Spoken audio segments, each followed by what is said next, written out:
What's up everyone? Welcome to RexEngine. In this video, I'm going to show you guys falling platforms and breaking platforms, two classic platformer mainstays that are brand new to RexEngine in version 1.27. They work about like you'd expect. Falling platforms will fall when the player jumps on them.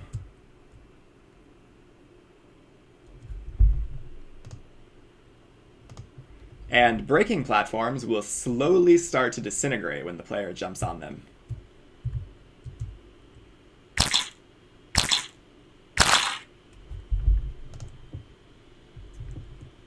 So to start, I'm going to get rid of these two samples here and make a couple from scratch.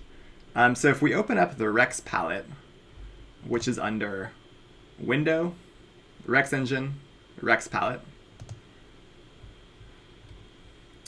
one of the options under the gimmicks category is falling platform.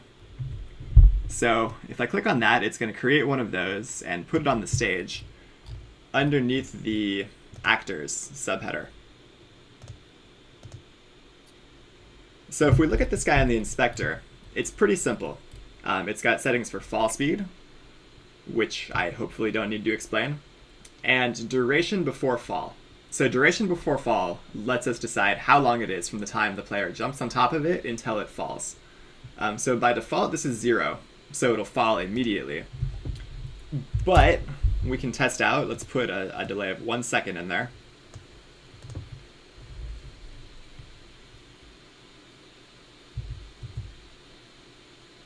So now it's going to wait a second before it falls.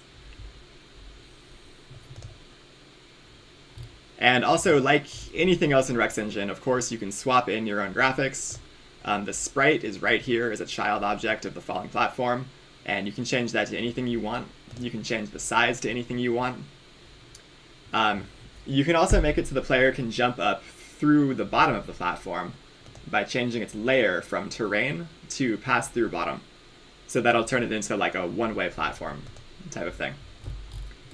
And the last option we have here is fall sound at the very bottom. And all fall sound is it's a sound effect that plays when the platform falls. And if you leave that blank, then nothing plays. And one last kind of funny thing that I want to show you guys is if you turn fall speed into a negative number, that works too.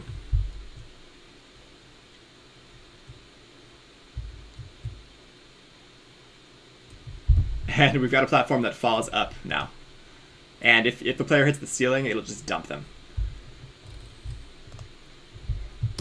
So let's delete this guy. And let's click on Breaking Platform in the Rex palette. So the breaking platform is a little bit more complicated. So the way this works, let's take a look at it one more time, is we can see from the time the player jumps on it, it's going to start displaying different sprites as it breaks.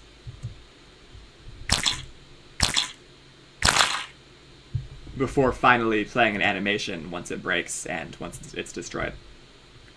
So we can slot in different sprites here on the breaking platform component under the break sprites. And so this is a list. It can be as many items large as you want, and each item takes a sprite. And so what happens is that as the platform breaks, it'll play any sprites you've slotted here in sequence, and it plays those automatically at the right times at set intervals along the break cycle. And again, if you leave this blank, it just won't do that. So the first option above that is duration before break. So that's how long something has to be standing on this thing for it to break. So if we set this to something like a much higher number, like 10 seconds,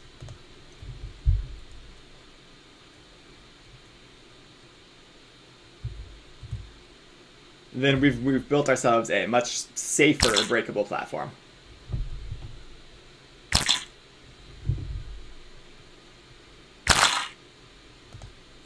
And if we set it to something like 0.25 seconds, then we're making a massacre game.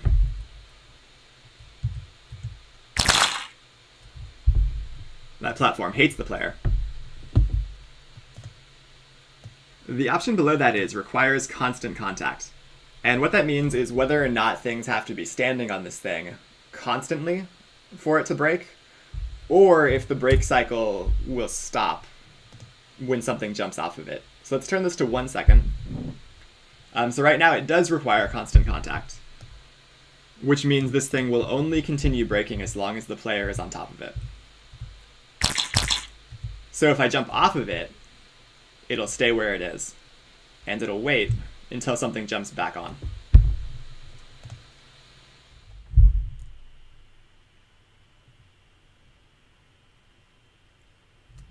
Now if we turn requires constant contact off, then we can see we can jump on the platform, and even if we jump off, the platform will continue breaking, even with nothing on top of it. Moving along, there's a slot for the Sprite Renderer and the animator, if there is one. There's a slot for the animation that plays when the platform is destroyed. And there are 2 slots for sound effects under the sounds heading. And those are the crack sound and the break sound. So the crack sound will play every time the platform cracks and the sprite updates. And the break sound will play 1 time when the platform finally breaks. So that's it for falling platforms and breaking platforms. Hope you guys enjoyed that, and I'll see you next time.